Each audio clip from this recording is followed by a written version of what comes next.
Assalamualaikum warahmatullahi wabarakatuh. Alhamdulillahi hamdan katsiran kama amar, irghaman liman jahada bihi wa kaffar. Asyhadu an la ilaha illallah wahdahu la syarikalah wa asyhadu anna Muhammadan abduhu wa rasuluh la nabiyya ba'dah. Allahumma shalli wa sallim wa barik ala Muhammadin wa ala alihi wa sahbihi ajma'in.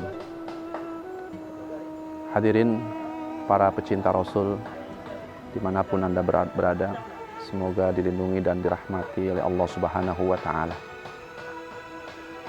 Kesempatan yang mulia ini, izinkan saya untuk memaparkan tema yang akan kita kaji, yaitu berkaitan tentang majlis duha bersama Rasulullah Sallallahu Alaihi Wasallam. Salah seorang ahli usul mengatakan bahwa seandainya tidak ada mukjizat yang diberikan kepada Rasulullah Shallallahu Alaihi Wasallam selain daripada sahabatnya, maka itu sudah cukup untuk menegaskan eksistensi kenabian Muhammad Shallallahu Alaihi Wasallam. Artinya, sepak terjang para sahabat membangun peradaban besar di dunia yang kemudian bertahan sampai kurun waktu yang cukup sangat lama. Bahkan ketika wafatnya sahabat Rasulullah yang terakhir, di akhir-akhir itu, wilayah kebesaran Islam itu sudah sampai ke negeri kita Nusantara. Oleh karena itu, Rasulullah Shallallahu Alaihi Wasallam ini bukan hanya seorang pengajar, tetapi seorang pembangun kurikulum sistem pendidikan yang sangat luar biasa, dan itu dipraktekkan dan dilihat langsung oleh catatan sejarah Islam, bagaimana Rasulullah SAW mendidik para sahabatnya, kemudian para sahabat menjadi manusia-manusia yang sangat luar biasa.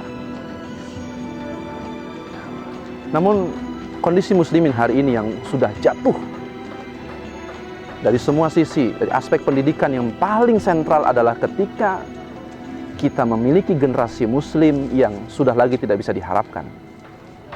Masuk kemudian ke dunia pendidikan, masuk ke dunia ospek, seperti mungkin orang yang idiot, seperti orang yang tidak terkena konsep sedikit pun. Keluar dari sekolahan juga sama, semprot sana semprot sini, seperti orang tidak kenal moral dan akhlak sedikit pun. Dalam kondisi seperti ini, siapakah yang mesti bertanggung jawab terhadap keadaan generasi kita hari ini? Maka mari kita tengok satu generasi yang sudah luar biasa mencontohkan bagaimana membangun sistem pendidikan dengan prasarana yang sangat sederhana. Ada dua universitas yang dibangun oleh Rasulullah SAW. Yang pertama di rumah Darul Arqam, rumahnya sahabat mulia Arqam bin Abil Arqam, usia 16 tahun, dari kalangan Bani Mahzum. Namun kesempatan kali ini saya tidak akan membahas tentang persoalan Universitas Rasul yang pertama.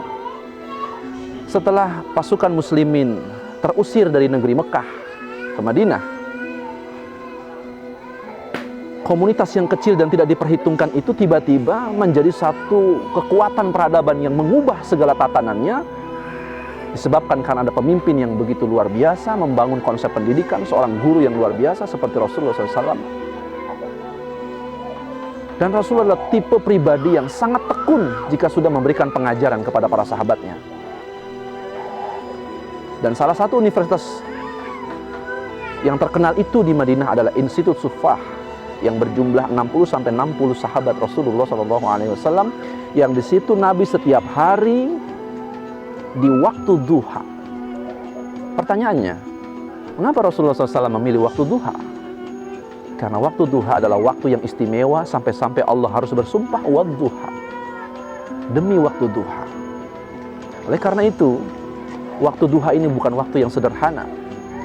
Bahkan di dalam surah Al-A'raf juga dijelaskan bahwa waktu duha itu kemudian menjadi waktu tempat di mana orang itu bermain-main, lalai, tidak lagi mengingat Allah Subhanahu wa taala. Kemudian Nabi memilih waktu duha untuk mendidik para sahabatnya, dan itu terjadi dalam riwayat setiap hari.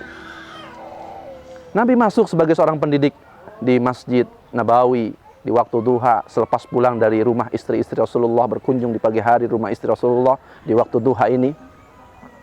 Kemudian Rasulullah SAW masuk ke Masjid Nabawi. Di situ Rasulullah salat 2 rakaat tahiyatul masjid di tiang Raudhah, tiang Muhajirin. Selesai salat, Rasulullah duduk, kemudian bersandar di bilik Aisyah radhiyallahu anhum. Kemudian Rasulullah memberikan pendidikan yang luar biasa kepada para sahabat-sahabatnya. Jika jumlah mereka banyak, maka mereka akan berbaris. Jika jumlah mereka sedikit, dikarenakan mungkin ada kesibukan-kesibukan yang tidak bisa mereka tinggalkan, kemudian mereka membuat lingkaran. Disitulah, saat itulah Rasulullah SAW memberikan pendidikan yang tidak ada tandingnya, bahkan dengan konsep metode yang tidak pernah dikenal oleh bangsa Romawi dan Persia sebelumnya. Subhanallah. Para pecinta Rasul dimanapun Anda berada, mudah-mudahan Allah memberkahi dan membahagiakan kita semuanya. Salah satu hadis yang diajarkan Nabi memberikan pengajaran dengan konsep bertanya, atadruna mal muflis? Tahukah kamu orang yang bangkrut? Al-muflisu fina man la dirhama lahu wa la mata'. Mereka menjawab dengan kepolosan mereka para sahabat, orang yang bangkrut itu menurut kami ya Rasulullah orang yang tidak punya uang. Artinya mereka dulu punya uang, mereka usaha, tapi kemudian mereka bangkrut, tidak punya uang. Wala mata', hartanya juga habis mungkin sudah untuk dibayar, untuk membayar hutang dan lain sebagainya. Itu persepsi bangkrut. Tapi Rasulullah menjawab sangat luar biasa. Rasulullah jawab bahwa orang yang bangkrut itu adalah orang yang kemudian dia membawa pahala salat, saum, kemudian membawa pahala zakat, bertemu di yaumil qiyamah, kemudian pahala saumnya diambil karena dia suka menzalimi orang lain, pahala zakatnya, pahala siamnya juga diambil karena dia suka mencela, suka menggibah, suka membicarakan keburukan orang lain, kemudian dia menjadi bangkrut. Imam Nawawi rahimahullah ta'ala dalam kitab Syarhah Muslim bin Ibnu Hajjaj menjelaskan hadis ini. Beliau mengatakan bahwa hakikat orang bangkrut yang disebutkan para sahabat itu bukan hakikat bangkrut yang sebenarnya.